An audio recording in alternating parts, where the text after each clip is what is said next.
রবিবার নন্দীগ্রাম ১ নম্বর ব্লকের সোনাচূড়া শহীদ মিনার ও নন্দীগ্রাম ২ নম্বর ব্লকের রেয়াপাড়াতে শুভেন্দু অধিকারীর উদ্যোগে শুরু হয়েছে বিনামূল্যে চিকিৎসা পরিষেবা। চক্ষু পরীক্ষা থেকে স্ত্রীরোগ বিশেষজ্ঞ, মেডিসিন, হৃদরোগ বিশেষজ্ঞ প্রভৃতি বিষয়ে চিকিৎসা পরিষেবার পাশাপাশি ওষুধেরও ব্যবস্থা করা হয়। সেই শিবিরে বিরোধী দলনেতার পাশাপাশি উপস্থিত ছিলেন জাতীয় মহিলা কমিশনের সদস্য তথা স্ত্রী রোগ বিশেষজ্ঞ অর্চনা মজুমদার। এই ধরনের উদ্যোগে খুশি স্থানীয় বাসিন্দারা। হ্যাঁ, খুশি কিন্তু এই পরিষেবাটা আরও যদি 15 দিন অন্তর দিয়ে থাকেন আরও জনসাধারণ আরও খুশি হবে। হসপিটালেও অনেক হয়রানও পেতে হয়, হসপিটালে অনেক সময় ডাক্তারও থাকে না, রুগীরা খুবই হয়রান পায়, যার ফলে যদি 15 দিন অন্তর যদি এই ক্যাম্পটা হয়ে থাকে খুবই খুশি হবে। রবিবার কর্মসূচি ঘুরে দেখেন বিরোধী দলনেতা শুভেন্দু অধিকারী। তার দাবি, এই উদ্যোগ প্রথম নয়, আগে থেকে এই ধরনের উদ্যোগ নেওয়া হয়েছে। একই দাবি করেছেন অর্চনা মজুমদারও। না, চালু ছিল, এটা নতুন, নট নিউ।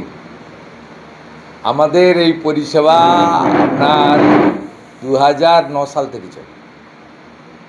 এখনো পর্যন্ত কয়েক হাজার লোককে আমরা চশমা দিয়েছি, কয়েক হাজার দিব্যাঙ্গদেরকে সহায়ক যন্ত্র দিয়েছি। It's a continuous process, not new.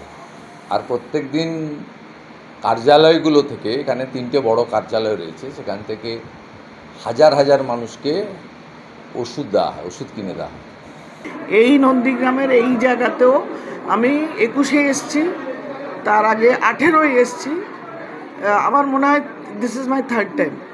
তো এরকম আমি প্রত্যেকটা জেলায় করে বেড়াই এবং তাতে করে আমার যে ডাক্তারের টিম, প্রায় ধরুন আমরা 25 জনের, তার মধ্যে সব বিভাগের medicine, surgery, gynae, I, ENT, dermatology, cardiology থেকে শুরু করে সমস্ত ডাক্তাররা আমার টিম আছে।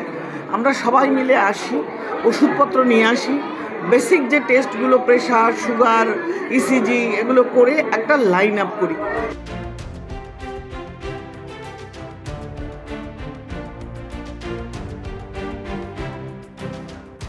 অর্চনা মজুমদার তো বিজেপির দলদাস, বিজেপির নেত্রী, তো উনি তো তারপরে আর ওই জাতীয় মহিলা কমিশন ব্যাপারটাই তো বিজেপির শাখা সংগঠন, গণসংগঠনে পরিণত হয়েছে। যিনি শুভেন্দু অধিকারী নন্দীগ্রামের শিবিরে গিয়ে বসে থাকেন, তিনি আবার নিজেকে জাতীয় মহিলা কমিশনের সদস্য বলে গিয়ে প্রচার পেতে যাচ্ছেন কেন? আপনারাই বা দিচ্ছেন কেন? আপনারা জাতীয় মহিলা কমিশনের সদস্য বলে কাকে নিরপেক্ষ সাজাতে চাইছেন? যে নন্দীগ্রামে বিজেপির স্বাস্থ্য শিবিরে গিয়ে বসে আছে। এবার আপনারা ঠিক করুন, আপনারা নিরপেক্ষ থাকবেন নাকি বিজেপির মোড়কে যারা থাকবে তাদেরকে নিরপেক্ষ বলে চালাবার চেষ্টা করবেন। এদিকে শুভেন্দু অধিকারীর উদ্যোগে শুরু হওয়া স্বাস্থ্য শিবির নিয়ে কটাক্ষ ছুঁড়েছে জেলা তৃণমূল নেতৃত্ব। নন্দীগ্রামের সাধারণ মানুষ যেহেতু অভিষেক বন্দ্যোপাধ্যায়ের কাছে আবেদন করেছে স্বাস্থ্য ডায়মন্ড হারবার মডেলের জন্য, উনি যখন নন্দীগ্রামের বিধায়ক হিসাবে ব্যর্থ, যখন নন্দীগ্রামের মানুষ বিধায়ককে পাচ্ছে না, কেরালার পরিযায়ী শ্রমিক মারা যাচ্ছেন, অভিষেক বন্দ্যোপাধ্যায় ডায়মন্ড হারবারের সাংসদ, তাকে এসে পরিবারের পাশে দাঁড়াতে হচ্ছে।